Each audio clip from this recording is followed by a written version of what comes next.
Hey guys, today we're going to be unboxing the Hoover Wind Tunnel Cord Rewind Pro Bagless Upright Hoover. It's a Hoover. So let's unbox it and see what it's like. Remember, I'm trying this vacuum so you don't have to. This user guide looks like a newspaper.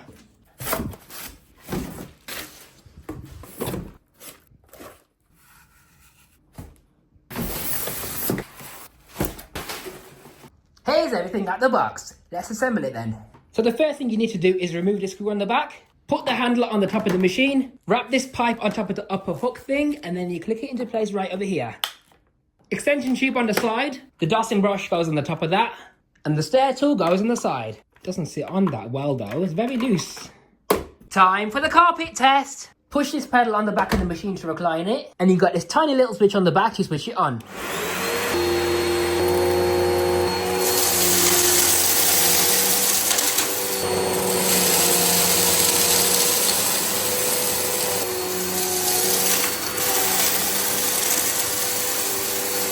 Okay, Hoover, all right.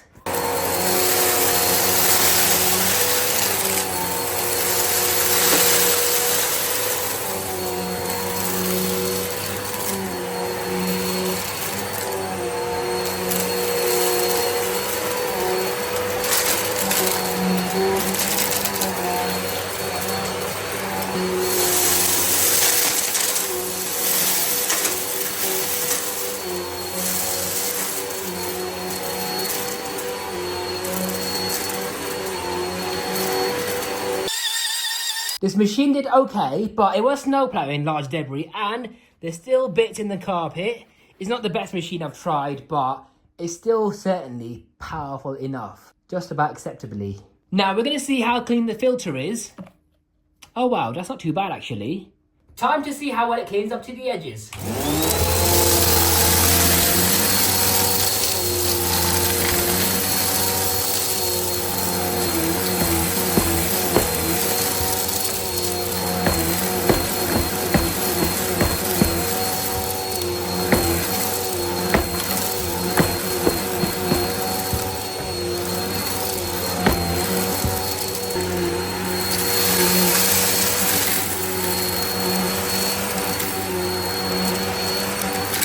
So on the left hand side it tried, on the front it hardly picked up much at all, but on the right hand side it did the best.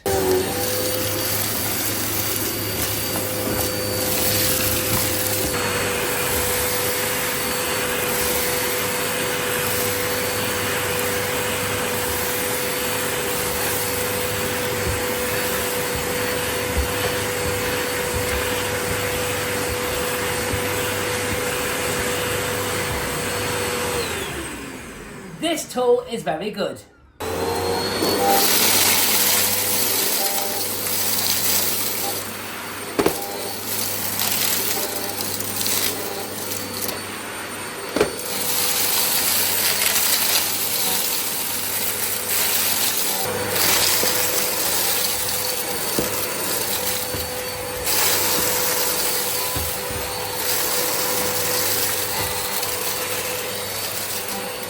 Okay, that did better than I thought it would. For a big bulky beast of a machine like this, you would expect a more powerful motor, wouldn't you? Did you enjoy that demonstration? Good, because now we're going to take a look at the machine in further detail. So here we have the brush roll. It's got very nice stiff bristles for maximum agitation. However, looking at the length of the bristles, they don't stick up the base very much at all. You have got less blank space on the side, and you also got suction channels reaching the edges as well, just like the other side as well. You got manual height adjustment, so you can raise the brush part away from the floor for thicker carpet, or lower it down for low pile carpets and hard flooring. Plastic wheels guaranteed to mark up your wooden flooring. Okay, it has got a high quality internal pipe, so that's good to see. You got a cable storage button right here, so when you press on it, it doesn't want to work. It's not working, man. Honestly. Ooh. There we are. That's lovely. Pressing this button right here removes the pipe, like so.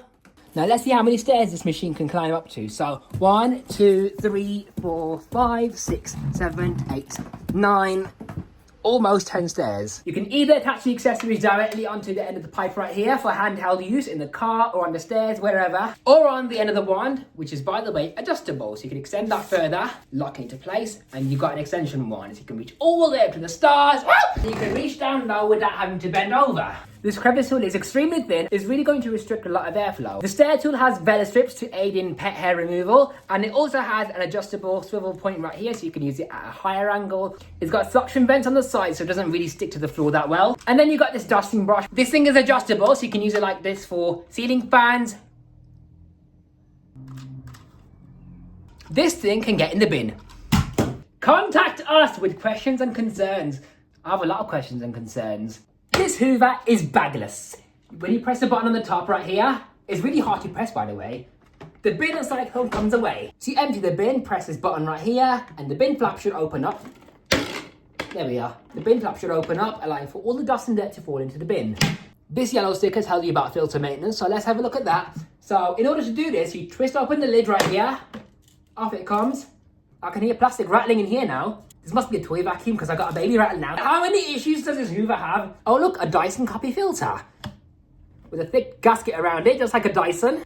Dyson colour scheme as well. Interesting. So there is a second cyclone in here, so this must be dual cyclonic. You can take this apart like so for washing. You can wash the bin. So once you do all that, you can put it back on the machine, and that's all the maintenance done. Apart from the belt, obviously, but yeah, suction-wise, that's all the maintenance. To summarise, here's what I think about this machine. So fresh out the box, it smells like a Jack LaLanne Power Juicer Express. On carpet, it's pretty okay. Not amazing. It does a job, but from what I've seen, it does leave little bits of debris in the carpet.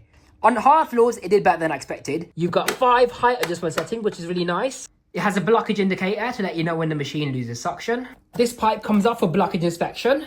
I like this telescopic wand right here. Pretty big bin capacity. Very easy to empty.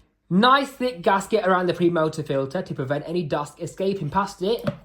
Despite all this dust and dirt we picked up, this is the condition of the filter. So it tries to keep the filter as clean as possible because of this Cyclone technology right here. And I love this manual cable storage. Well, sometimes it works, sometimes it doesn't, but look how fast it is. That's brilliant. I love that. Oh yeah, there's a squeegee, by the way, on the back of the machine. That's why it did really well on the hard floor testing. I like how the machine can follow you around without falling over. Now, here are the things I don't like about this machine. So this brush roll on the base of the machine has good potential for maximum agitation, but the length of these bristles could be a bit longer to reach deep within the carpet fibers. The bristles don't really reach the edges that far at all. It's got plastic wheels everywhere. I mean, listen to that. This pipe reaches only up to 10 stairs. Such a big, bulky beast of a Hoover, and it's got a tiny little power switch. How does that make any sense? This thing is brand new, and you can hear something rattling inside here already. I never broke it, it was already like that. This stair tool falls off with the slightest knock. The pulse motor filter is not sealed at all. It might have a gasket around here, but what is that sealing? Dust can get past this sponge. And this tool right here, I never even used it, and the pipes already come off from where it's meant to be. So yeah, that just shows the quality of this thing. And this crevice tool is very strange. It's square shaped and it has cutouts, so it will leak suction at the sides of it. So overall, I would rate this machine 59 out of 100.